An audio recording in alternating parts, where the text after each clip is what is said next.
ผู้ฟังรายการเพลงจบลงสิ้นเสียงปิดแค้นเสียออกต่อขอสมมาแม่พอม้วนมิตรพวกพี่น้องผู้มาจองเป็นนางส้ม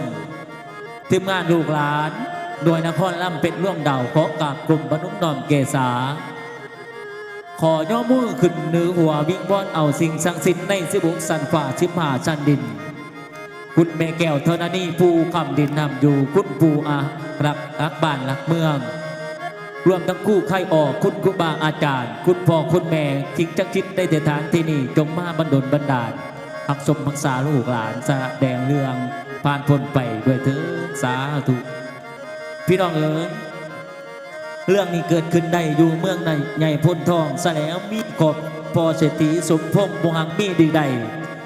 พ่อเศรษฐีสมพงษ์เราเป็นหมายเมียเราตายแต่ลูกเรายังอ่อนอยู่กับสามน้องตอนนี้จนใหญ่มาผู้หนึ่งนั้นชื่อว่าสูดีไซผู้ที่สองลงมาชื่อว่าสูดีสักนองสูดีสารคนสูดทองอยู่นับกันจนว่าใหญ่ซะแล้วผู้ฟังสูดีไซไปสตีที่เจ้าสูดีไซออกไปเผยว่าจะเปิดเรื่องนิทานนี้ให้เพิ่นฟังสูดีไซสวมบทบาทการแสดงโดยจากผู้นำทีมงานนั่นก็คือลาซาเสียงอ่อนบาบิงนครดวงพรมม้วนพี่น้องในนิทานทองเรืองบุญน้ำกำสนองมอบให้ผู้ขาเสิร์การเสิร์งานพระเพิ่นเนาะมื้อนี้เนาะพระเทระหูที่ละขอกราบบรรทาทั้งพระอาจารย์กันหาพระอาจารย์สาลีเนาะผู้เป็นประมุขประธานผู้เป็นคุณแก้วคุณธรรมให้แก่ข้าพเจ้ามีสิบิตสิบ้าเมื่อมื้อนี้ก็คือพระอาจารย์กันหาพระอาจารย์สาลีเอาพวกข้าบวชเข้านั้นพวกข้าก็จะเป็นคนมาเนาะฟังลำเรื่องพี่น้องมาดูโอ้โหอันแกงนี่กินแกงน้ำแดงบ่เนี่ยเบียร์เด้อป้าเอ้ยป้าห้องอ้าวกินข้าวให้เป็นเบาเดละนางไอ้นางบาดเจ้าใหญ่เด้อเป็นสาวตะกี้คือบ่เห็นกันคอยกับเจ้าเนาะคอยมีเมียแล้วจะเห็นเนาะเจ้าเนาะบาดน้องใหญ่เด้อเป็นสาวเบ่งนครนี่เพิ่นมีได้ลูกน้อยคิดเสียดายอยู่จอยโอ้ยได้นอนให้อยู่ข้างน้องพ่อพันไล่เด้ออยู่ผู้เดียวสายเน้นเขียว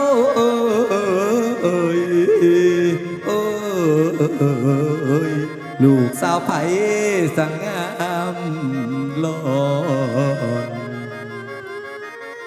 เละบานิทานผู้ฟังละเมย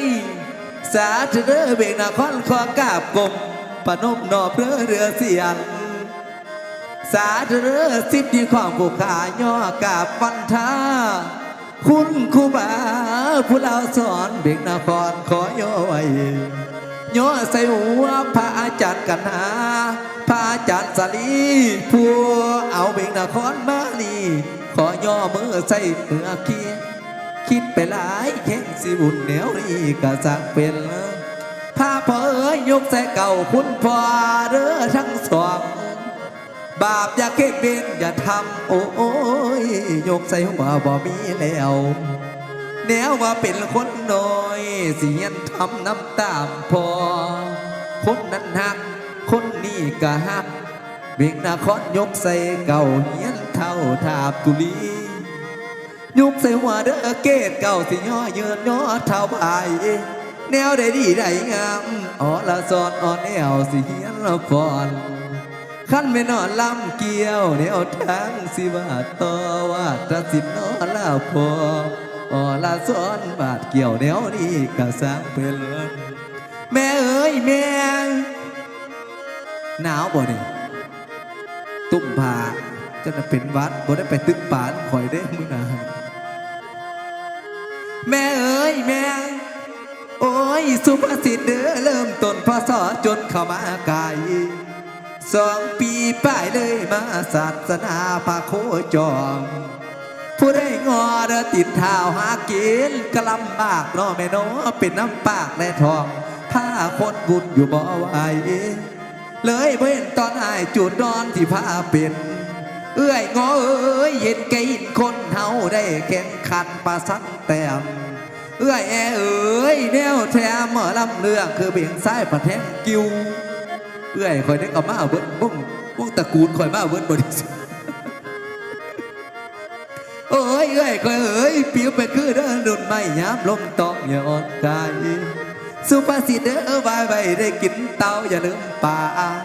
แม่เอ้ยได้กินป่าอย่าลืมแมวขันแจวบ้องที่เคยจำบ่าวหมอลำคนนี้หาความดียังมีอยู่เด้อแม่เด้อซุ่มไปตู้แม่ตู้ยาลืมลูกเขยเจ้าเซินไปเบามาซอยงานเห็นว่ามีเมียแล้วก็เอิ้นเด้อไปซอยงานก็ได้เจ้าหาว่าคอยบ่มีเงินบอกคอยมีอยู่สับซอยงานนั่นแม่เอ้ยแม่ยาสุดลืมลูกเขยเจ้าเซินไปเบามาซอยงานเด็กนครยังบ่ขาดสิทบอยู่วงการจนเท่าสวงจนหัวขาวนี่บ่ออกขันหัวงอกลูกบ่เศร้าขันว่าจักไม่คนเท่ามาแกงคนนะบัดนี้ ขันว่าจักไม่คนเท่าเบ่งท่าแปลงแต่งละสุดลำเท่าเหี่ยวกระยามันตัวแต่งสุดลำงามกับพ่อคอยผู้เดียวไหมหน้าแฟนโอ้ยน้อโอ้ยน้อสู่เพิ่นเอ้ยลูกสาวผู้ใดสงามแท้อีลาหาผัวเด้อมันหนาวเลยเด้อว่าไปว่ามาพยังเป็นวัดกิมูกก็ออกพันสุบนน้ำไปตามเรื่องบอกเครื่องใจไม่ต้องเป็นเฮ้ยสุริไซเป็นเสือคอยดีในเรื่องทาแสดงสุริไซเองเป็นกำพร้ามีน้องอยู่สองคนเด้สุริไซโอ้ยซื้อนอกมาจากไหนน้องไปเนาะแล้วก็สุริศักดิ์ผู้หนึ่งกระยาดอกไปถามเอาวิหลังงานก่อนน้องไส้3 คนนี่แม่คอยเสียตั้งแต่น้อยคอยเลี้ยงเขามาจนหัวใหญ่บอกแม่อีพอนะมิจะไปฆ่าไปขายแล้วขายอีกคอยว่าพอเจ้าหาเงินเพื่อผู้ใดเพื่อสู้อะไรแล้ววะสิเดเอาพ่ออยู่พ่อกินกับพ่อแล้วพ่อเอ้ยจะสิหายอย่างกระดองมันเมื่อยได้พ่อบอกกูย่านบักกูตายแล้วย่านลูกทุกลูกยากแล้ววะสิเดแม่น้องกระยาดอกมาดิตามใจเล่าห้ามบ่ได้ผู้เฒ่าเนาะแก้มกระเหี่ยวคือข่อยนี่ละเป็นจังไดกระยาพ่อก็ว่าเสร็จแล้วพ่อคอยก็รอดิไอ้ง้อเอ้ยจะได้กระเบิ้งเอาเด้อมือนี่เด้อเอามันสวยแหละสิเป็นส่วนน้องไปหาพ่อมึงก่อนอีพ่อแล้วว่าสิไปฆ่าไปขายแต่ว่ามื้อนี้เขาสิไปลิ้นบุญเด็บนี่บ้านข้อพี่น้องบุญภาเวทนัดกับผู้สาวนั่นทักษิวาจังไหนนั่นจักเม็ดลิ้นจักเม็ดลิ้นผู้สาวอะไรว่ามึงคือผีบ้าเนี่ยเบิ่งไปเบิ่งมากอะไรคนบ่มีพ่อมีแม่ได้เพิ่นว่าเขาไม่ตายอ้ายคอยล้อเพิ่นว่าจังนั้นก็เขาไม่ได้มักอ้ายแต่เขามักเจ้าว่าสิเด้นัดกันมันสวยนะสิฟ้าไปเบิ่งกันนะอยากเลือกเมียเขาให้ในลาที่บอดกระไดไปไต่ตนมันอยู่ดอกเซเวอยู่ผู้เดียวอยู่เทิงบุญเมียกับบ่มีบังละมึงอย่าหนาวเด้อมันหลอดแจ้งเด้อกูตักเงินมึงไหน